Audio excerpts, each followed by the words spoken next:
Okay guys, so I'm going to run through 4 exercises for you to make up this stability endurance program. Okay, so with each exercise, we're going to be doing these, like I said, at a slow tempo. So it's going to be a 3-2-1 tempo. I'm going to show you what that looks like in a minute. And we're going to be doing this for 12 to 20 reps. Okay, so it's going to be, we're going to have a lot of time under tension when we're doing this. So, and then again, we want to run through these in a circuit. So we're going to go from one exercise to the other without any rest, and then have a break at the end for anywhere from 30 to 90 seconds. Okay, so we're going to do 4 exercises in a circuit, 12 to 20 reps, okay, at a 3-2-1 tempo. Again, I'll talk about the tempo component in a second. So the first exercise we're going to do is going to be our squat to row. Okay, so this is what we call our full body or integrated exercise. So you might be a bit familiar with this one.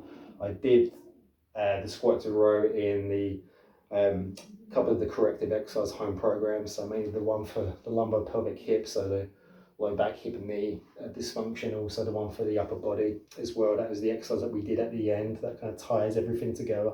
Okay, but it's also fantastic strength training exercise because it uses so many muscles. And also, again, if your goal is weight loss, it's even better because, again, there's so many muscles working. Okay, so we got the biggest muscle in the whole body working, which is going to be our glute max. So there's muscles on our backside. And also, we've got the biggest muscle in our upper body. That's going to be our latissimus dorsi. That's these big muscles on our back here. Okay, so we've got the 2 biggest muscles working. Plus, we've got the muscles of the arm and of the kind of mid upper spine working as well. So there's a lot working, and of course the muscles of the leg as well, mainly our thighs, our quads and our hamstrings. So there's a lot working. So that tied in with the longer time under tension is going to be really, it's going to be really beneficial if your goal is weight loss. So we're going to really maximize a lot of calories being burned in this program. So like I said, the more muscles we get working in one program, the more calories we're going to be burning. So that's where we want to go. So with the squat with row, what we're going to do is we're going to set up, we're going to make sure we've got a resistance band. So I'm using one of those CrossFit bands again.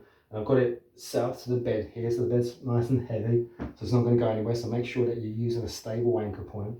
And with my squat position, I'm just going to make sure I've got plenty of tension behind it. I'm going to have my feet hip width apart, second and third toe forward, okay? And just like we did in the overhead squat. And I'm going to have my knees are going to be tracking over that second and third toe.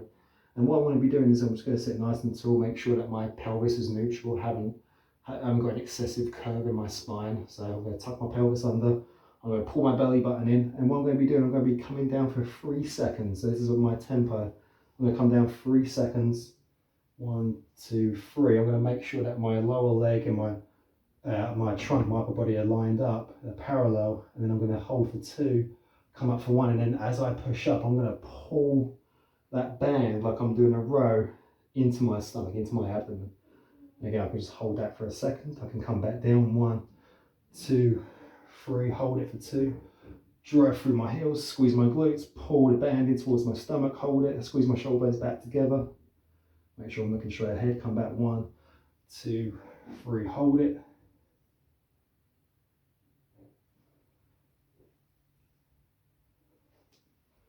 So I'm just keeping that tempo going down, 1, 2, 3, hold in, 1, 2, up for 1 and pull, back down. I want to bring that band out as I come back down, back for 3, hold for 2, up for 1 and pull, back down, 3, 2, 1, hold for 2, back up for 1.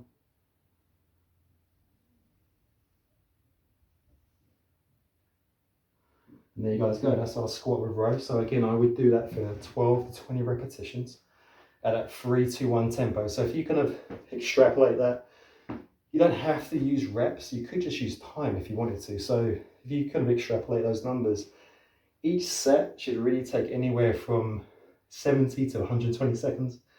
So quite a while. And again, there's a lot of muscles working there. So that's going to be our first exercise. I'm going to show you guys some regressions and progressions to this as well. Okay guys, so if you found the squat to row a little bit too easy, okay, I'm going to show you a way that we can progress it. So again, because this is a stability endurance program, I'm not so much worried about increasing the load, although I could just grab a stronger band if I wanted to, that's fine. But I really kind of want to focus in this phase about making this exercise more unstable. So how can I do that? So simply, I need to put some uneven forces acting on my body, okay? So I could just take it with one arm, because now with one arm, that's going to want to be, if I got it in my right arm, it's going to be wanting to rotate me round to the left. So my core muscles and my spinal stabilizers have to work. Muscles in my hip have to work a bit harder to help keeping me centered facing forward. So that's going to be one way I can make this a little bit more proprioceptively challenging. So I could just do the same thing. I could just do that squat down for 3 seconds, hold for 2, pulling up for 1. Okay, so that's what I could do there. Again, just resisting any rotation, making sure that my chest and torso is facing the wall directly in front of me. Again, maintaining all my form cues, feet hip width apart, second toes forward. And these are tracking over my second toe. I'm going to try and keep that lower leg and torso parallel to one another as best as I can. Okay, so that's one progression. If I wanted to get even further, I could do a lunge to run. Okay, so I want to put more instability on my lower leg, put more load on my lower leg as well, because with a lunge, there's going to be a lot more load on one leg compared to a squat. So I could, again, start with 2 arms, and then I'm going to have my right foot forward, my left leg back in a split position. Okay, and all I'm going to be doing here is I'm just going to drop my back leg. Okay, so I've still got my second and third toe forward, I've still got a neutral spine, still drawing my core in, keeping my shoulder blades down and back. I'm just going to drop that back knee down. I'm going to have a slight little lean forward. That's going to load up my front leg. I'm going to push back up and pull.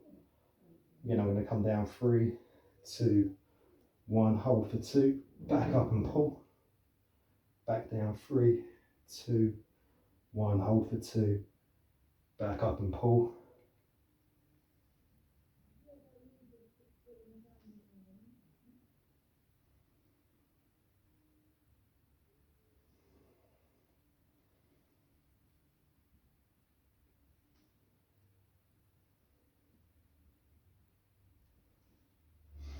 Okay guys, so that's our lunge to row. You could go even further with this.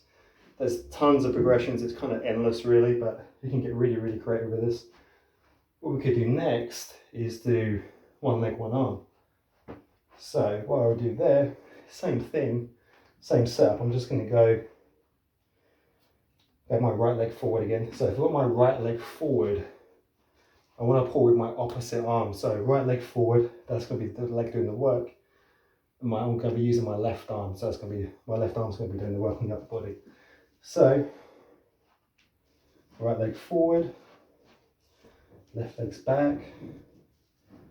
Again, all I'm going to do, I'm just going to, again, drop that back knee. I'm going to hold for 2, drive up, and then I'm going to pull as I come back up. So I'm going to come down 3, 2, 1, up and pull.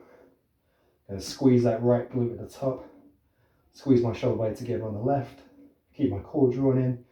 Again, I'm resisting any rotation, so I'm resisting that band rotating me around to the right. I come down for 3, hold for 2, back up and pull.